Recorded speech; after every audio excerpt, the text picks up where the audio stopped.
Shri Rajaram inter college Tariyari Kerakat Jaunpur online शिक्षा में सभी छात्र छात्राओं का स्वागत है। बच्चों, आज का विषय है English class 12th, English class 12 अर्थात 12 के लिए प्रथम पाठ है इंटर का। पोट्री से है character of a happy life. Character of a happy life इसमें दिया है बच्चों पूरे पाठ में कि एक खुशहाल व्यक्ति जो होता है, प्रसन्नचित व्यक्ति होता है, उसके बारे में। जो खुशहाल व्यक्ति होता है वह किसी के बाउंडेशन में रहना नहीं चाहता है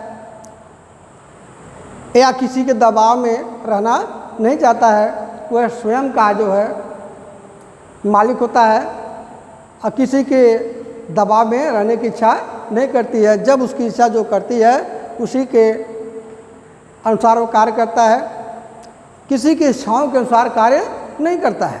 या कि कोई प्रलोभन दे दे, कोई टेम्पटेशन दे दे कि हमको जो है आपको ये मिलेगा, आप हमारे अनुसार कार्य करें, तो उसके अनुसार कार्य नहीं करता है। वह स्वयं का मालिक होता है, स्वयं के कार्य करता है।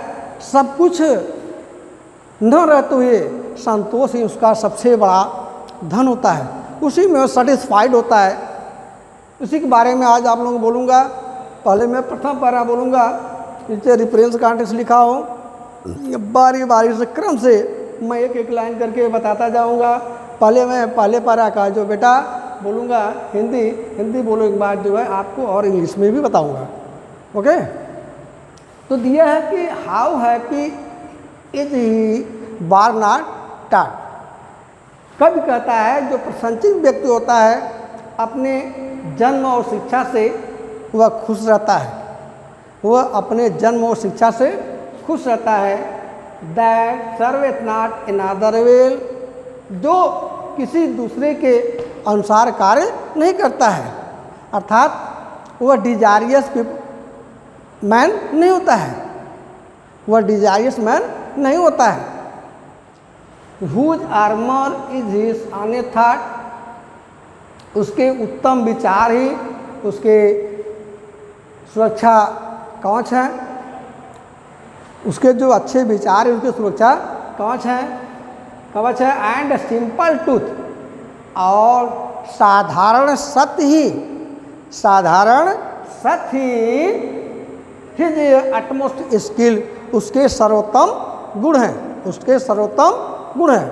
तो आपको जो हमने इसको बोला है ए वाला पैरा, इसके बाद नीचे कैसे लिखेंगे तो आप लोग जानते होंगे कि क्या लिखा जाता है। मैंने रेफरेंस लिखा है, रेफरेंस कॉन्टेक्स्ट एक्सप्लेनेशन। तो आप पहले रेफरेंस लिखेंगे तो हम लिखा these lines have been taken from the poem character of a happy life. Character of a happy life composed by sir Henry Wotton. ये हुआ इसका। फिर कॉन्टेक्स्ट में है कि क्या इसके बारे में बोला गया, थोड़ा से सार उसका लिखना है। इन दिस स्टैंजा, इस पंक्तियों में the poet explain the essential quality of A really happy man, एक प्रसन्नचित व्यक्ति के बारे में बताया गया है बच्चों। अब दिया है यहाँ से how happy is he born and taught. The poet point out, उसका पहले अपने से बोलेंगे। द पोएट पॉइंट आउट, ये भी बोल सकते हैं, या the poet said in the line, दोनों बोल सकते हैं। ओके, तो आप जो पसंद बोलेंगे। द पोएट, हम बोलते हैं poet point out that a really happy man is self dependent.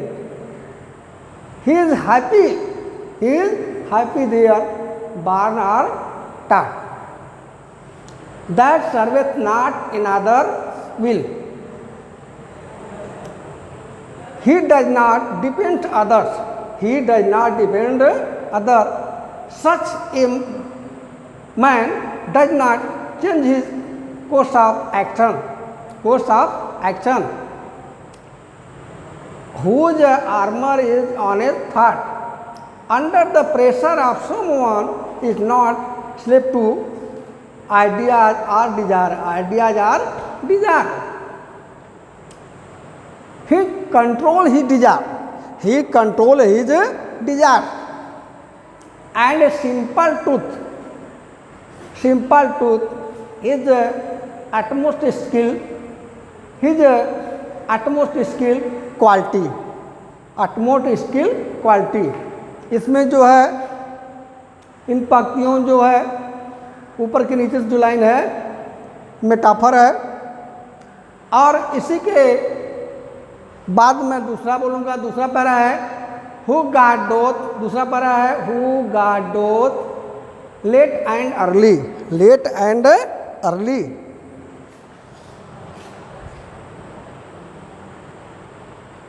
Late and early, more of his grace than give to lend, who entertain the harmless day with well chosen books or friend. इन पंक्तियों में कवि कहता है जो प्रशंसित व्यक्ति होता है वह भगवान की पूजा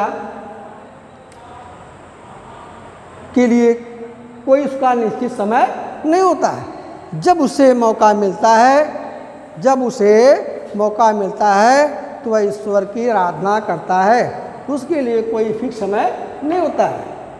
मोर of his grace than give to land, वह भगवान की पूजा जो है निस्वार्थ भाव से करता है, केवल उसकी कृपा, अपनी कृपा पात्र के लिए करता है, न कि भगवान से कुछ लेने के भाव से उनकी पूजा करता है।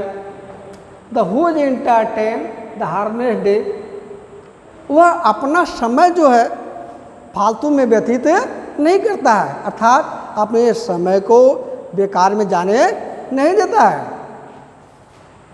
With well chosen book or friend, वह अपना समय जो है, वह अपना समय जो है अच्छी किताबों के साथ या अच्छे मित्रों के साथ व्यतीत करता है।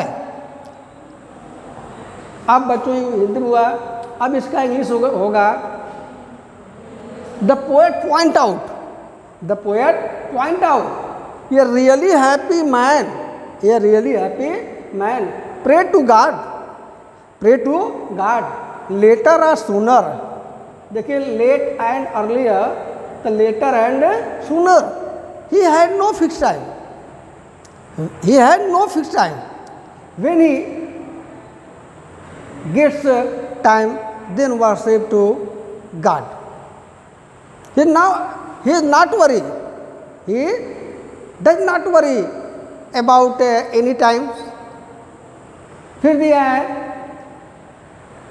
he pray to God, not get anything or give to take him.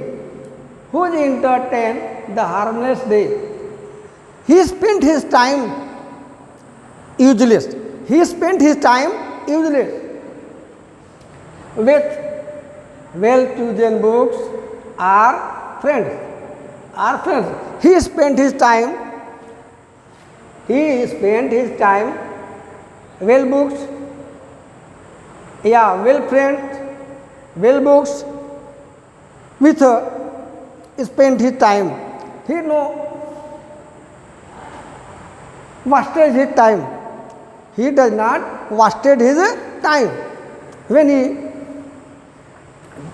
time remaining, then he taught book. और इसी पर एक हो गया आपका दो पारा हुआ है। आपको एक पारा का हमने लिखा है, रिफरेंस कॉन्टेक्स्ट क्या है, दूसरे का भी लिखा हूँ, दूसरे नहीं लिखा हूँ, इसी के आधार पर आप लिखेंगे इसका भी रिफरेंस कॉन्टेक्स्ट लिख करके, एक्सप्लेनेशन लिख करके आप जो है अच्छे से व्याख्या कर लेंगे। आप अपने लिए फेयर की बुक बना करके इसको लर्न करिएगा, बाद में इसको चेक भी किया जाएगा।